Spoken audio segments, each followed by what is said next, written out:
Hey guys, welcome to another ServerMiner plugin tutorial. I'm your host LCJim007 and today we look at the Deluxe Teleport plugin.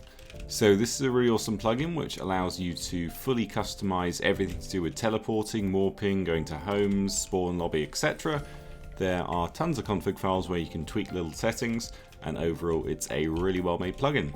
So let's just jump into it. So the first thing we can do is set the lobby of the world, so we're going to call it main.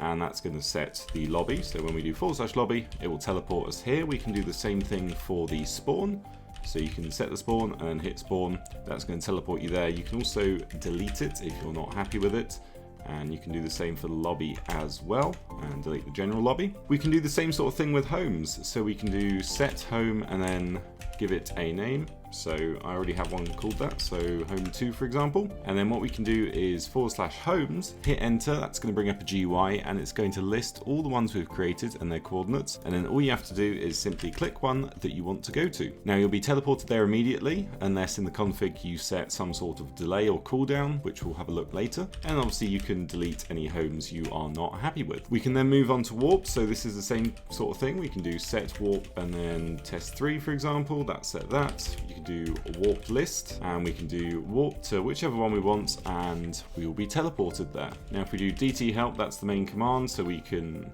check if there's an update, look at the version, reload the plugin. So there's a couple of other commands that are pretty useful. We've got the TPA command, so obviously there is no one else on the server, but you could do TPA and then you could either accept or you could TPA deny if you didn't want them to teleport to you, and then you can do TPA toggle and then a certain player, and that would disable requests, which is pretty handy. And then we've also got TPA here if you want to have someone teleport to you. But let's take a look at the config files and see what we can change over there. So here we are in the SMPitney control panel, and as you can see there are a ton of YML files and folders, but if we jump into the config folder and then have a look at any of these, we can look at warps for example, and you can check whether it's enabled, the aliases for the command, whether you want a teleport delay, so 3 seconds. Obviously that doesn't apply to ops.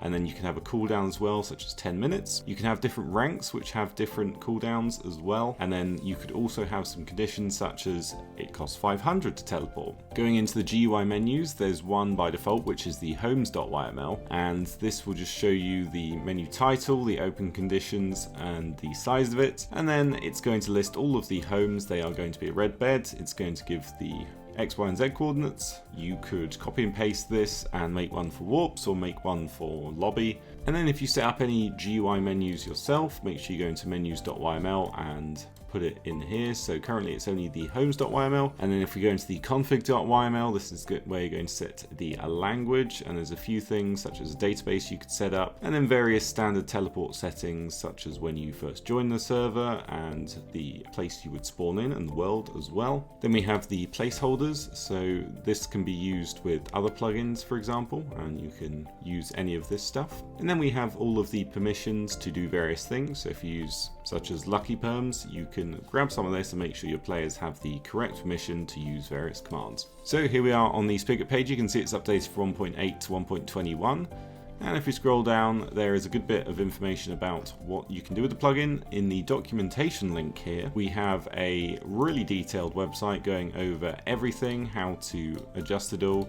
So this is a great place to go if you want to fully customize it. But if you need a server to host it on, check out ServerMiner.com for the best and cheapest hosting around. That's it for me. Subscribe, like, comment, and I'll see you next time.